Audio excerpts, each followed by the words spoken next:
What's going on, people? It's your boy Antonio. Like and subscribe, leave a comment if you don't mind supporting this channel. Thank you very much. UFC 271 is coming up in a couple of weeks. I'm just going to do a quick overview of the three main fights: the main event, co-main event, and the featured fight. So let's start with the featured fight. Jared Cannonier versus Derek Brunson. Awesome match here, awesome match. I believe this is going to be a number one contendership match to whoever wins that match there, because they're both sort of on a roll. I believe Cannonier is on I think it's one of his last one or two. I know he beat Kelvin Gastelum in his last fight, so that was quite impressive. And Bronson's been on a bit of a roll recently. He's been utilising his wrestling a lot more. So even though Izzy has already beat Bronson, he will be getting another match. I would see Bronson utilising a lot more wrestling if he faces Izzy again. But this will be a close match. Cannonier is good. I'm not sure his wrestling takedown. We'll have to see how it holds up. But Derek Bronson's come to wrestle, so bring your wrestling shoes, baby. Co-main, we have Derek Lewis versus Tatu Avasa. Shall I say, somebody's going to sleep. Someone's potentially going to sleep. These dudes throw hammers, they throw bombs, so someone's probably going to go to sleep in this match. Who hits harder? Potentially Derek probably hits a bit harder, but Tatu Avasa can crack as well. He can crack you, and he'll do a shuri after as well. So this will be a good match. They're both like fan favourites.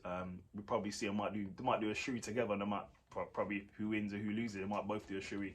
That'd be quite funny. I'll probably see Derek doing a shuri if he wins.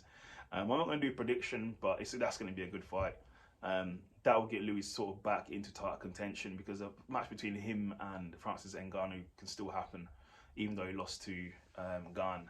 But that fight can still happen. I still watch that fight. That fight still needs to happen. They need to redeem what happened last time. So, but we're now looking at Francis 2.0 with wrestling boots. So we'll see what happens there. But in the main event, Isreal Adesanya versus Robert Whittaker.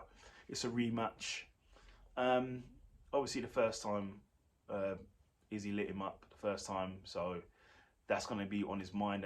Izzy had the psychological advantage going into there. He kept good distance, good movement, kept him at a distance, good movement, caught by the end of his punches, end of his hooks as well in that fight.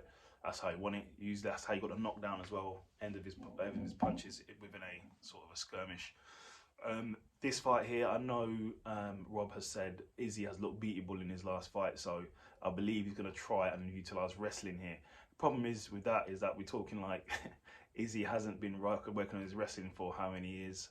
His jiu-jitsu is good. Rob is solid as well. I know he's got a wrestling background as well, but Izzy has been working on his wrestling as well, working on his takedown defense, working on his jiu-jitsu.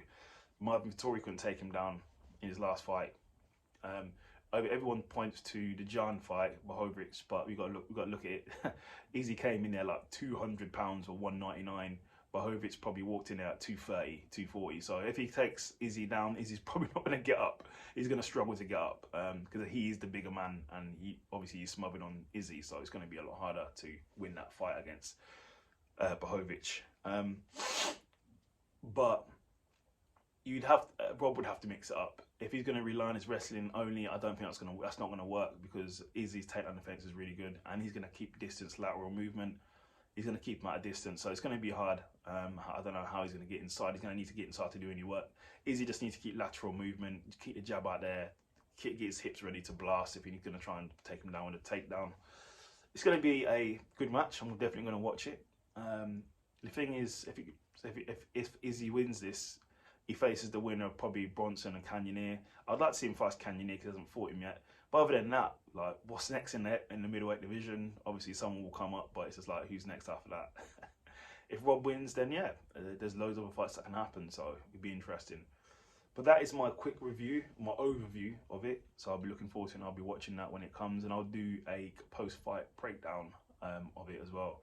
I think the next one coming up is Sean Strickland versus Hermansson, so I'll do a post-fight of that fight as well when it comes up.